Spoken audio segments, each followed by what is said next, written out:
Cristina Veronesi, presa il Ciao. volo, fra poco comincerà la festa, questa festa a Rosolina Mare, l'albero Del del turista, l'albero turista. del turista, certo. Noi facciamo come tutti gli anni la festa qui in Piazza San Giorgio dell'albero del turista, ma è una festa di entrare nel clima natalizio e noi la facciamo per i bambini, per la nostra piazza, per la nostra Rosolina Mare, e ci sarà anche un'altra bellissima festa, il Brusaveccia, il 6 di gennaio, e non dovete mancare né domani né il giorno della festa dell'albero né il 6 gennaio appunto, e vi aspettiamo tutti, ci sarà una grandissima festa. Ecco, Andiamo. se volete sapere un sacco di cose su Rosolina Mare, c'è una pagina su Sì, Facebook che si chiama Sei di Rosolina Mare Se e tu sei l'amministratrice. sono l'amministratrice insieme a Ilenia Spimpolo da Verona, lei. Ma ho visto che ce ne sono, quanti siete? In 40, Siamo 50? in più di 30, quasi 35.000 membri, tutti attivi tra l'altro, tutti ci vogliono bene, tutti vogliono bene a Rosolina Mare, perché Rosolina Mare ha una grande risorsa, la pineta, il mare, la spiaggia, la natura. Noi stiamo benissimo qua e vi aspettiamo tutti, ecco. Brava Grazie. Cristina, anch'io ogni tanto ci scrivo qualcosa. Grazie, veramente grazie, sei bravissimo, e Eh, noi aspettiamo le foto sempre di tutti gli amanti di Rosolina Mare, le condividiamo, e condividiamo le informazioni, anche i locali, quelli che sono aperti nel momento.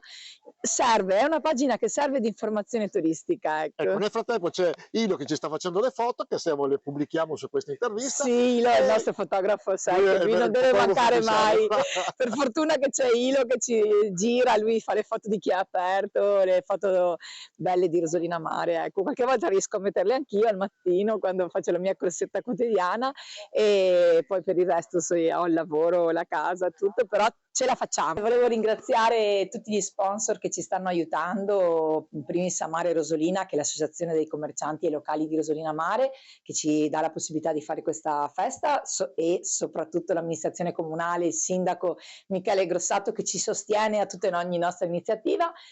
Una grandissima mano quest'anno abbiamo anche la Croce Verde, che ha organizzato quest'estate una festa bellissima ad agosto, e ci sarà anche il prossimo anno, nel 2025, il 9 di agosto qui in Piazza San Giorgio, e la Croce Verde ci ha portato questa meravigliosa casetta di Babbo Natale, dove appunto ci sarà una maestra dell'asilo nido dei titoli minori del Volto, che leggerà le favole ai bambini. Abbiamo Babbo Natale, e poi ringrazio tanto la FIDA Spolesana, quella del donatore di sangue, che porta sempre gadget per tutti i bambini, e tantissimi locali, tantissimi, anche agenzie immobiliari, che hanno regalato cose da portare ai bambini, le caramelle, i giochini, c'è di un po' di tutto. Quindi ringrazio tutti quelli che ci stanno aiutando per questa festa, grazie. Cristina, buon Natale, buon tutto. Grazie, auguri a tutti, auguri, a Ciao, ciao. presto, ciao.